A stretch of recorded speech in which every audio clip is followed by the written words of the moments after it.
we shouldn't play. That's a waste of our time. But we forget. I bet you forget. I know I forget. That when we go to work, we're pretending, aren't we? Sometimes we're pretending to care. Sometimes we pretend we respect our bosses. Sometimes we pretend that we like our subordinates. We pretend to think we're making a profit in a recession. You know what I mean? We pretend all the time. We bring a role to our lives all the time. And if you're an at-home parent, there are times when you don't feel very grown up, but you sure enough know to act like one, don't you? Because the moment you start acting like a kid, the kid knows it. So we're always pretending. Our job is to put on a role. Preacher, chorister, congregant, organist. I'm not like this all day. Thank God. You're not like that all day either. Thank you, God. We forget that we are always playing while we're working. And we forget that children work by playing. The two of them blend together. And I think we should just be honest about that. In some respects, what we're all doing, as Mary Lou Smith would understand, is we're all engaged in a large play, meaning a drama, all the time. When we inhabit certain roles and we go through certain motions that we're not sure we know how to do, but we do them anyway. Mr. Shakespeare, writing about this very phenomenon, has Hamlet talking to his mother, telling her that she should not be, shall we say, married to her brother-in-law, and that she should break this bad habit. And he gives her counsel, saying, assume a virtue if you have it not. That monster custom who all sense doth eat of habits evil is angel yet in this, that to the use of actions fair and good he likewise gives a frock or livery that aptly is put on. Refrain tonight, and that shall lend a kind of easiness to the next abstinence, and the next more easy. What he's saying, Hamlet, Shakespeare, is that when you pretend to be good and you do it often enough, you become good. As the people who are in charge of Alcoholics Anonymous know, is you don't have to quit drinking forever. You just have to drink nothing today and then try it again tomorrow. Step by step, reaching a little further than we might do, pretending, trying it out, playing at being sober, playing at being frugal, playing at being a grown-up, even when we don't believe it, can lead us into the thing we're trying to be. That's my point here, is that children remind us that we pretend to be what we want to be and gradually become that as we're playing it. Slowly, the role is no longer false. It becomes who we are. Pretending and play is how everyone internalizes our ideals, our hopes, our dreams, our knowledge. You imagine, you pretend, you try, you do it again and again. And as E.M. Standing says, you become a being in constant states of transformation. Do you see what I'm saying? We must imagine ourselves in a new way.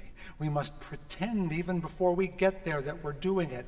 I want you to imagine that we are, as our president said, the people we have been waiting for.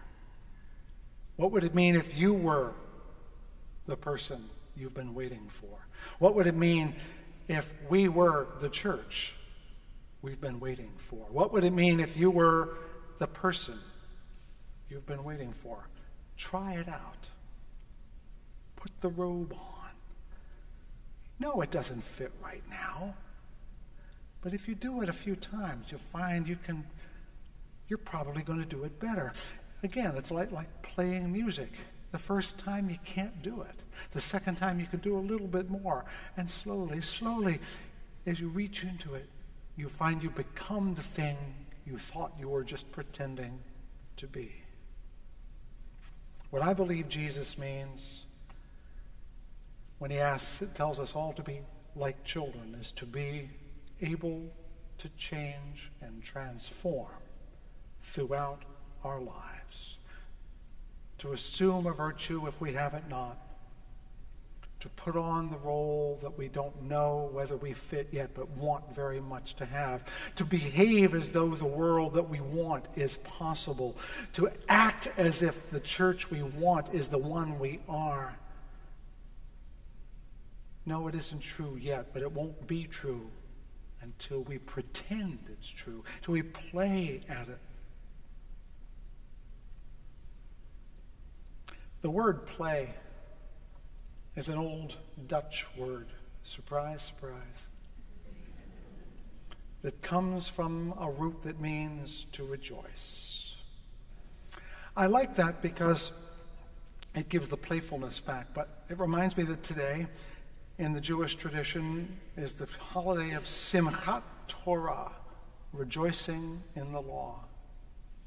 And if you go to the synagogue tonight, and you could, they will, follow me now, they will get out of their seats and circle the entire synagogue, and they will pass the Torah scrolls from one person to another.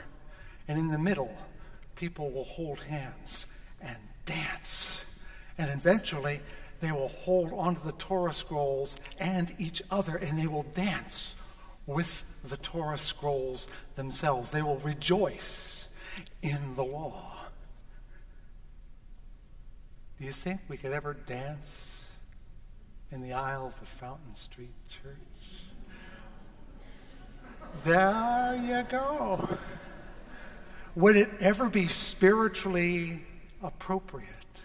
Would it ever be dignified enough? Would it ever be serious enough for us to dance in the halls of Fountain Street Church? Are you willing to be that silly, that frivolous, that playful, to rejoice in the law? Well, I'm not giving you any warning, so I'm not going to ask you to do it today, but I'll tell you a quick story as I come to the end. In my previous church, we held 2 Christmas Eve services, as we do here. And in the second one, we used a lot of folk music. And it always ended with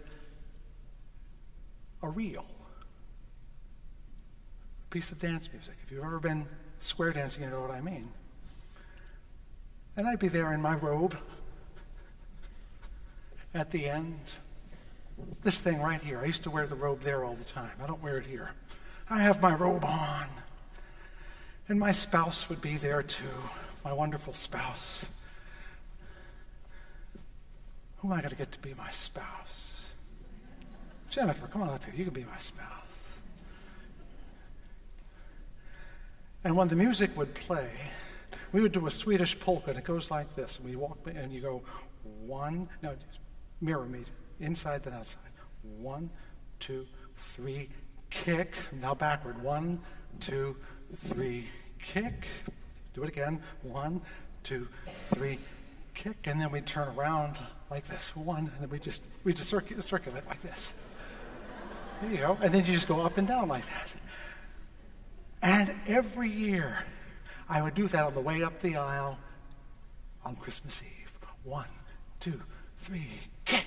1, 2, 3, kick. 1, 2, 3, kick. And around and around and around we go. And 1, 2, 3.